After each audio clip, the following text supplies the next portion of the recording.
성도 여러분 반갑습니다. 가족과 함께 목장 식구들과 함께하는 공동체 성경 읽기에 참여해 주셔서 감사합니다. 오늘 마태복음 21장과 22장 그리고 시편 124편 말씀을 보시겠습니다. 마태복음 21장은 우리 예수님께서 이제 예루살렘에 들어가시는 흔히 예루살렘 입성이라고 말하는 사건을 소개해 주고 있습니다. 우리 예수님께서 이제 예루살렘에 들어가실 때 특징적인 모습이 스가랴 9장에 나오는 말씀대로 나귀 새끼를 타고 들어가시는 모습이 있지요. 6절부터 보시면 제자들이 가서 예수께서 명하신 대로 하여 나귀와 나귀 새끼를 끌고 와서 자기들의 겉옷을 그 위에 얹음에 예수께서 그 위에 타시니 무리의 대다수는 그들의 겉옷을 길에 펴고 다른 이들은 나뭇가지를 베어 길에 펴고 9절 말씀해 보시면 앞에서 가고 뒤에서 따르는 무리가 소리 높여 이르되 호산나 다윗의 자손이여 찬송하리로다 주의 이름으로 오시는 이여 가장 높은 곳에서 호산나 하더라. 아멘. 예수님께서 나귀 새끼를 타고 예루살렘에 들어가신 것은 우리 예수님이 평화의 왕이신 또 섬기기 위해서 오신 메시아이심을 말해주는 것이고요. 이제 여기 종려가지라고 나오지는 않지만 이제 나뭇가지라고 나오는데 바로 이것이 종려나무 가지입니다. 그래서 이제 종려주일이 바로 여기에서 시작이 되었습니다. 그리고 우리 예수님께서 이제 성전을 청결하게 하신 사건이 기록되어 있는데 이것은 뭐냐 하면 이 유대 사람들, 그러니까 이스라엘 사람들은 1년에 3번은 이제 절기를 맞아서 예루살렘으로 올라와야 했습니다. 혹은 개인적으로 찾아와서 하나님 앞에 성전에서 제사를 드릴 수도 있었는데 이게 굉장히 먼 거리다 보니까 제물을 이제 멀리서 가져오기도 힘들었습니다. 그래서 이제 돈을 가지고 와서 예루살렘에서 이제 짐승을 사서 하나님 앞에 제사를 드릴 수 있었는데 이게 이제 우리 예수님 시대에는 이 성전을 장악하고 있는 무리들에 의해서 완전히 왜곡되어서 돈벌이의 수단으로 이용되고 있었기 때문에 우리 예수님께서 그 돈 바꾸는 사람들 또 가축 파는 사람들을 내쫓으시고 그들의 상을 엎으시면서 성전을 청결케 하신 것을 말합니다. 13절 말씀해 보시면 그들에게 이르시되 기록된 바 내 집은 기도하는 집이라 일컬음을 받으리라 하였거늘 너희는 강도의 소굴을 만드는도다 하시니라. 예수님께서 굉장히 강한 표현을 쓰시면서 책망하셨는데 우리 하나님의 집은 기도하는 집이라 예배하는 집이라 라고 말씀하시는 것을 우리가 기억하면서 우리가 교회에서 하나님을 예배하고 기도하는 것이 굉장히 중요하다는 것을 아셨으면 좋겠습니다.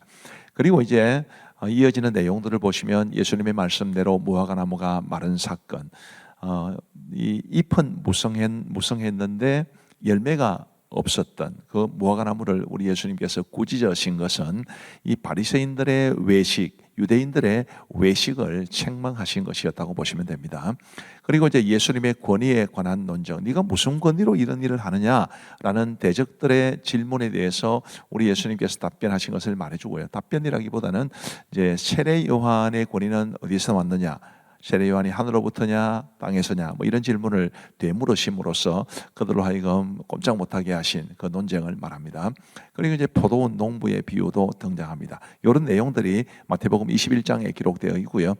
마태복음 22장은 이제 고조되는 긴장. 우리 예수님께서 예루살렘 성으로 들어가셨기 때문에 예수님을 죽이려고 했던 이 유대인들과의 사이에서 아주 긴장이 치열해지고 고조되고 있다는 것을 말해 주는 것입니다. 혼인잔치 비유가 나옵니다. 그리고 이제 가이사에게 세금을 바치는 것이 옳은가라는 질문을 받으셨을 때 우리 예수님께서 이제 동전을 가져오라 하셨고 그 동전에 누구의 얼굴이 새겨져 있느냐? 이 가이사의 얼굴이 새겨져 있었습니다. 참고로 화폐에 우리나라 화폐에는 이제 사람의 인물이 들어가 있는 경우가 많죠. 그 화폐에 가장 먼저 자신의 이름을 이제 새겨 넣은 사람이 율리우스 카이사르라는 사람인데 바로 그 사람이 이제 영어식으로 하면 줄리어스 시저 이렇게 되죠.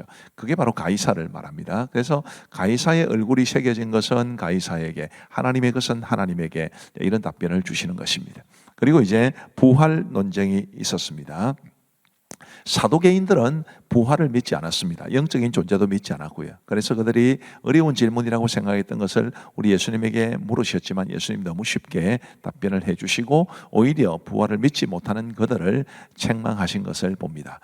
그리고 우리 예수님께서는 마태복음 22장에서 가장 큰 계명을 가르쳐 주셨는데 굉장히 중요하지요. 37절부터 보시면 예수께서 이르시되 내 마음을 다하고 목숨을 다하고 뜻을 다하여 주 너의 하나님을 사랑하라 하셨으니 이것이 크고 첫째 되는 계명이요 둘째도 그와 같으니 내 이웃을 내 자신같이 사랑하라 하셨으니 이 두 계명이 온 율법과 선지자의 강령이니라. 아멘. 이 두 가지 계명을 우리 잘 순종하고 지키며 살아가시게 되기를 바랍니다. 그리고 이제 그리스도와 다윗의 자손의 관계에 대해서 나오는데 이제 우리 예수님께서 물으신 것입니다. 이 다윗이 장차 오실 메시아를 주라고 고백을 했는데 그러면 어떻게 그리스도께서 다윗의 자손이 되겠느냐 이런 말씀을 하심으로써 우리 예수님이 참된 구주심을 메시아이심을 말씀해 주는 겁니다. 45절에 보시면 다윗이 그리스도를 주라 칭하였은즉 어찌 그의 자손이 되겠느냐 하시니 이렇게 말씀하셨습니다. 자, 이제 우리 하나님의 말씀을 보시겠습니다.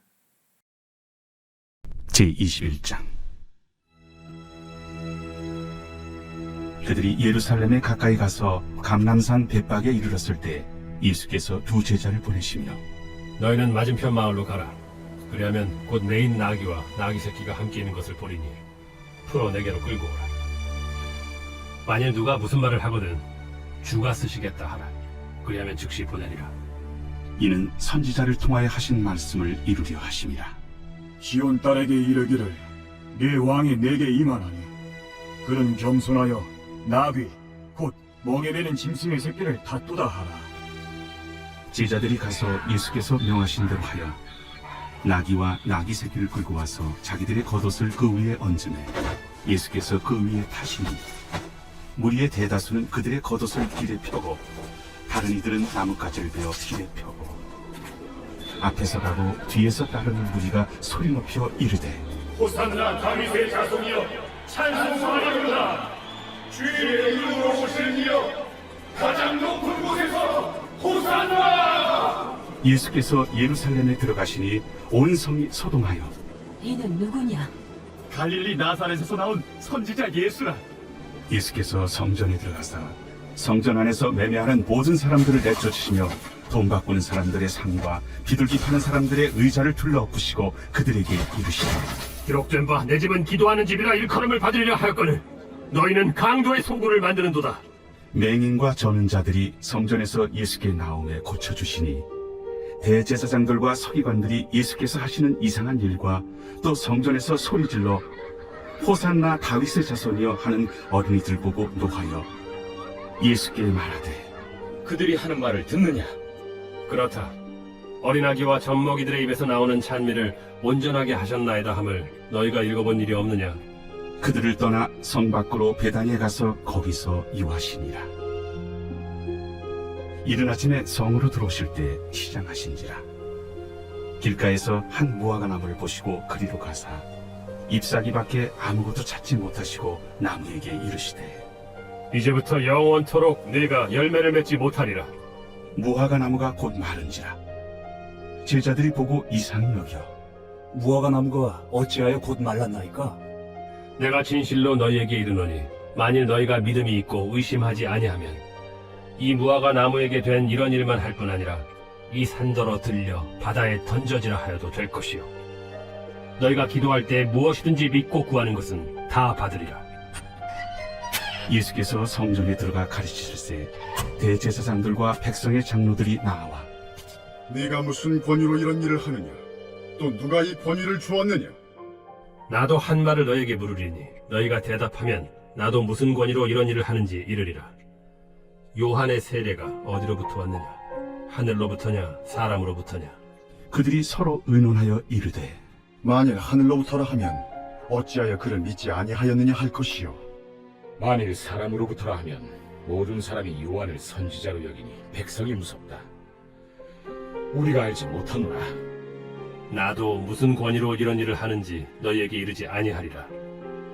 그러나 너희 생각에는 어떠하냐? 어떤 사람에게 두 아들이 있는데 맏아들에게 가서 이르되 예 오늘 포도원에 가서 일하라 하니 대답하여 이르되 아버지 가겠나이다 하더니 가지 아니하고 둘째 아들에게 가서 또 그와 같이 말하니 대답하여 이르되 실소이다 하였다가 그 후에 뉘우치고 갔으니 그 둘 중에 누가 아버지의 뜻대로 하였느냐? 둘째 아들이니이다. 내가 진실로 너희에게 이르노니 세리들과 창녀들이 너희보다 먼저 하나님의 나라에 들어가리라. 요한이 의의 도로 너희에게 왔거늘 너희는 그를 믿지 아니하였으되 세리와 창녀는 믿었으며 너희는 이것을 보고도 끝내 뉘우쳐 믿지 아니하였도다. 다른 한 비유를 들으라. 한 집 주인이 포도원을 만들어 산 울타리로 두르고 거기에 집자는 틀을 만들고 망대를 짓고 농부들에게 세로 주고 타국에 갔더니 열매 거둘 때가 가까움에 그 열매를 받으려고 자기 종들을 농부들에게 보내니 농부들이 종들을 잡아 하나는 심히 때리고 하나는 죽이고 하나는 돌로 쳤거늘 다시 다른 종들을 처음보다 많이 보내니 그들에게도 그렇게 하였는지라. 후에 자기 아들을 보내며 이르되 그들이 내 아들은 존대하리라 하였더니 농부들이 그 아들을 보고 서로 말하되 이는 상속자니 자 죽이고 그의 유산을 차지하자 하고 이에 잡아 포도원 밖에 내쫓아 죽였느니라. 그러면 포도원 주인이 올 때 그 농부들을 어떻게 하겠느냐? 그 악한 자들을 진멸하고 포도원은 제때 열매를 바칠 만한 다른 농부들에게 새로 줄지니이다. 너희가 성경에 건축자들이 버린 돌이 모퉁이의 머릿돌이 되었나니 이것은 주로 말미암아 된 것이요 우리 눈에 기이하도다 함을 읽어본 일이 없느냐? 그러므로 내가 너희에게 이르노니 하나님의 나라를 너희는 빼앗기고 그 나라의 열매 맺는 백성이 받으리라. 이 돌 위에 떨어지는 자는 깨지겠고 이 돌이 사람 위에 떨어지면 그를 가루로 만들어 흩으리라. 대제사장들과 바리새인들이 예수의 비유를 듣고 자기들을 가리켜 말씀하심인 줄 알고 잡고자 하나 무리를 무서워하니 이는 그들이 예수를 선지자로 알미었더라.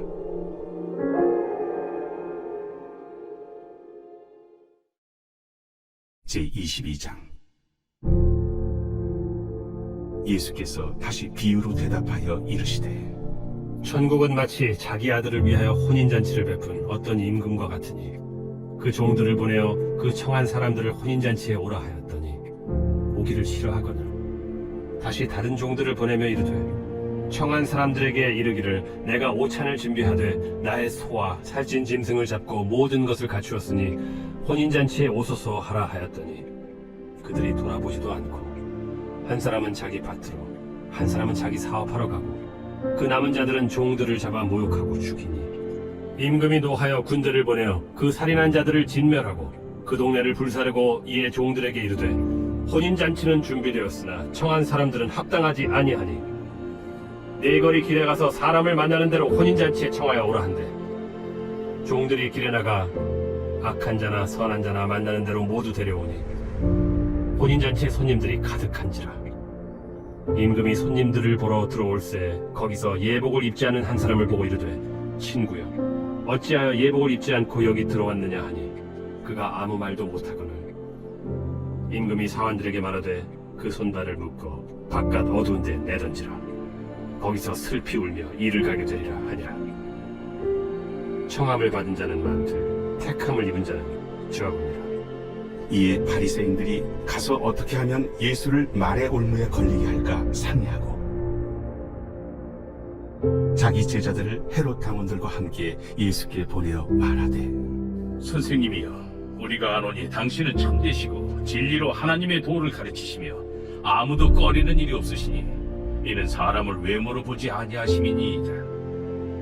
그러면 당신의 생각에는 어떠한지 우리에게 이르소서. 가이사에게 세금을 바치는 것이 옳으니까 옳지 아니하니까. 예수께서 그들의 악함을 하시고 외식하는 자들아 어찌하여 나를 시험하느냐. 세금 낼 돈을 내게 보이라. 하시니 데나리온 하나를 가져왔거늘 이 형상과 이 글이 누구의 것이냐. 가이사의 것이니이다. 그런즉 가이사의 것은 가이사에게 하나님의 것은 하나님께 바치라. 그들이 이 말씀을 듣고 놀랍게 여겨 예수를 떠나가니라. 부활이 없다 하는 사두개인들이 그날 예수께 와서 물어 이르되 선생님이여, 모세가 일렀으되 사람이 만일 자식이 없이 죽으면 그 동생이 그 아내에게 장가들어 형을 위하여 상속자를 세울지니라 하였나이다. 우리 중에 친형제가 있었는데 마지가 장가들었다가 죽어 상속자가 없으므로 그 아내를 그 동생에게 물려주고 그 둘째와 셋째로 일곱째까지 그렇게 하다가 최후에 그 여자도 죽었나이다. 그런즉 그들이 다 그를 취하였으니 부활 때 일곱 중에 누구의 아내가 되리이까? 너희가 성경도 하나님의 능력도 알지 못하는으로 오해하였도다. 부활 때에는 장가도 아니가고 시집도 아니가고 하늘에 있는 천사들과 같으니라. 죽은 자의 부활을 논할진대 하나님이 너희에게 말씀하신 바 나는 아브라함의 하나님이요 이삭의 하나님이요 야곱의 하나님이로라 하신 것을 읽어보지 못하였느냐? 하나님은 죽은 자의 하나님이 아니요 살아있는 자의 하나님이시니라. 무리가 듣고 그의 가르치심에 놀라더라. 예수께서 사두개인들로 대답할 수 없게 하셨다 함을 바리새인들이 듣고 모였는데 그 중에 한 율법사가 예수를 시험하여 묻되 선생님, 율법 중에서 어느 계명이 크니이까? 내 마음을 다하고 목숨을 다하고 뜻을 다하여 주 너희 하나님을 사랑하라 하셨으니 이것이 크고 첫째 되는 계명이요 둘째도 그와 같으니 내 이웃을 내 자신같이 사랑하라 하셨으니 이 두 계명이 온 율법과 선지자의 강령이니라. 바리새인들이 모였을 때 예수께서 그들에게 물으시되 너희는 그리스도에 대하여 어떻게 생각하느냐? 누구의 자손이냐? 다윗의 자손이니이다. 그러면 다윗이 성령에 감동되어 어찌 그리스도를 주라 칭하여 말하되 주께서 내 주께 이르시되 내가 네 원수를 네 발 아래에 둘 때까지 내 우편에 앉아 있으라 하셨도다 하였느냐? 다윗이 그리스도를 주라 칭하였은즉 어찌 그의 자손이 되겠느냐? 한마디도 능히 대답하는 자가 없고 그날부터 감히 그에게 묻는 자도 없더라.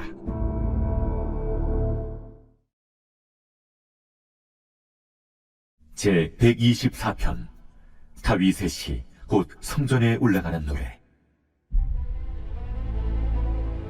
이스라엘은 이제 말하기를 여호와께서 우리 편에 계시지 아니하셨더라면 우리가 어떻게 하였으랴.